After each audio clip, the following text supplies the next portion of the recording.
আসসালামু আলাইকুম। এখনও সবাই বসে থাকেন, যারা সুশীল সমাজ আছেন তারা এখনও বসে থাকেন যে আসলে একটা বাচ্চা মেয়ের জীবনটা তো চলে গেল, আসলে তার ফ্যামিলিতে একটু যেয়ে দেখেন যে আসলে তার ফ্যামিলিটা কি চলতেছে। আর যে একজন বাবা, আমার মনে হয় সে ওইখানে তার মেয়েকে নিয়ে একটু ফিল করেন, কি যে একটা বড় ভাই সে একটু তার বোনকে ওইখানে নিয়ে একটু ফিল করেন যে আসলে কেমন লাগে। একটা মানে কি বলবো, একটা চাউরা একটা লোক যে হচ্ছে তার আসলে এটা শারীরিক উত্তেজনা না, একটা যে মানুষ বলে পুরুষদের যে হচ্ছে শারীরিক উত্তেজনার জন্য ওই বাচ্চা মেয়েটাকে ধর্ষণ করছে, বিষয়টা এরকম না। শারীরিক উত্তেজনার জন্য যদি হইতো তাহলে তার কিন্তু ওয়াইফ ছিল, ওই বাচ্চা মেয়েটার জীবনটা যেত না।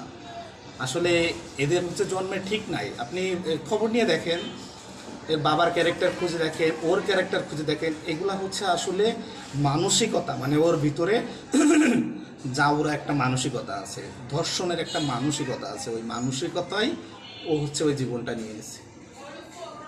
এখন আসলে সুশীল সমাজরা তো অনেকে ফেসবুকে অনেক কথা বলেন, এখন কেউ কথা বলতেছে না। কারণ যারা হচ্ছে শাহবাগ চত্বরে বারবার জনসম্মুখে বড় বড় কথা বলতো তাদের তো পকেট ভরে গেছে রে ভাই, এখন কেন কথা বলবে? কিন্তু মাননীয় প্রধানমন্ত্রী কিংবা স্বরাষ্ট্রমন্ত্রীর কাছে এখন মানে আকুল আবেদন, মানে কিভাবে বললে হবে যে এইভাবে, মানে যেভাবে বলতে বলবেন আমরা সবাই সেভাবে বলতেছি, এই একটা দৃষ্টান্তমূলক শাস্তি দেন। আপনারা তো জনগণের ম্যান্ডেট নিয়ে ক্ষমতায় গেছেন, তাই না?